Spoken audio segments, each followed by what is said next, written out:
Taste the Daily.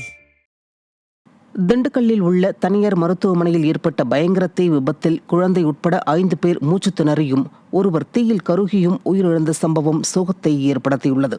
Dindigul Trichy சாலையில் உள்ள தனியார் எலும்பு முறிவு மருத்துவமனையில் தீப்பிடித்த போது நோயாளிகள் உதவியாளர்களை உடனடியாக மருத்துவமனை ஊழியர்கள் வெளியேற்றினர். தீ கட்டுக்குள் வராததால் கூடுதல் தீயணைப்பு வாகனங்கள் வரவழைக்கப்பட்டு பல மணி நேரம் போராடி தீயணைப்பு துறையினர் தீயை அணைத்தனர். இந்த தீ விபத்தில் தேனியை சேர்ந்த சுருளி, அவரது மனைவி சுப்புலட்சுமி, தாடிக்கொம்பு பகுதியை சேர்ந்த மாரியம்மாள், அவரது மகன் மணிமுருகன், NGO காலனியை சேர்ந்த ராஜசேகர் மற்றும் குழந்தை உட்பட 6 பேர் பரிதாபமாக உயிரிழந்தனர். படுகாயமடைந்த 30 பேர் சிகிச்சைக்காக அரசு மற்றும் தனியார் மருத்துவமனைகளில் அனுமதிக்கப்பட்டுள்ளனர்.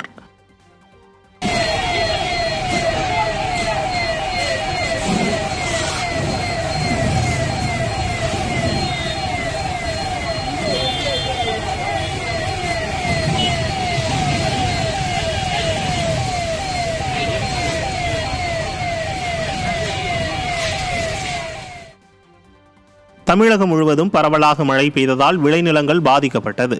திருவாரூர் மாவட்டம் முத்துப்பேட்டை மற்றும் அதன் சுற்றுவட்டார பகுதிகளில் பெய்த மழை காரணமாக அறுவடைக்கு தயாராக இருந்த 200 ஏக்கர் நெற்பயிர்கள் நீரில் சாய்ந்தது. அதேபோல வலங்கைமான் தாலுகா பகுதியில் சுமார் 1000 ஏக்கர் தாளடி நெற்பயிர்கள் நீரில் மூழ்கி நாசமானது. திருவண்ணாமலை மாவட்டம் வந்தவாசி சுற்றியுள்ள பல்வேறு பகுதிகளில் 5000 ஏக்கர் நெற்பயிர்கள் நீரில் மூழ்கி சேதமானது. கள்ளக்குறிச்சி மாவட்டம் சங்கராபுரம் சுற்றுவட்டார பகுதியில் பெய்த மழையால் 500 ஏக்கர் நெற்பயிர்கள் சேதமடைந்தன. நெற்பயிர்கள் சேதமானதன் காரணமாக விவசாயிகள் பெரும் வருவாய் இழப்பை சந்தித்துள்ளதால் ஸ்டாலின் அரசு உரிய நிவாரணம் வழங்க வேண்டும் என வலியுறுத்தியுள்ளனர்.